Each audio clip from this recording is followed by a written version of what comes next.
Hey guys, நாங்கள் உங்கள் Siddha vloggers. இன்றைக்கி நம்ம ஜுக்லன்ஸ் ரீஜியா அப்படின்னு சொல்கிற அக்ரோட்டு, அதாவது வால்நட் பற்றி பார்க்கலாம். இது ஒரு மர வகுப்பை சேர்ந்ததுங்க. இதோட இலையில் துவர்ப்பி, அதாவது ஆஸ்ட்ரிஜென்ட் ஆக்ஷன்ஸ் இருக்கிறதால ஒரு பங்கு இலைக்கு 12 பங்கு நீர் சேர்த்து காய்ச்சி அந்த நீரை புண்களில் கழுவ யூஸ் பண்ணலாம்.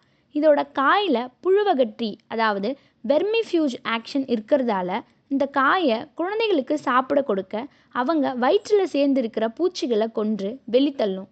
இதோட பழத்தையும் பருப்பையும் சாப்பிட்றதால உடலுக்கு பலத்தை தரும். பழத்தோலில் புழுவகற்றி ஆக்ஷன் இருக்கிறதால தோலை குடிநீர் செஞ்சு குடிக்க வயிற்றில் சேர்ந்திருக்கிற பூச்சிகளை அழிக்கும்.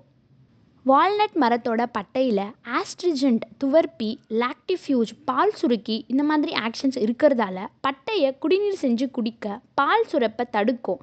இந்த குடிநீரை கொப்பளிச்சு வர தொண்டையில் உள்ள புண்களை ஆற்றும்.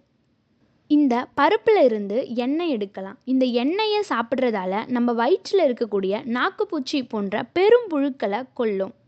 அது மட்டும் இல்லாமல் வால்நட்டில் ஒமேகா 3 ஃபேட்டி ஆசிட்ஸ், ப்ரோட்டீன்ஸ் இதெல்லாம் ரிச்சாக இருக்குது. அதனால இது பிரெயின் அண்ட் ஹார்ட் ஹெல்த்துக்கு சப்போர்ட் பண்ணுது. இதனால் நம்ம டெய்லி 7 to 10 வால்நட்ஸை இன்டேக் எடுத்துக்கலாம்.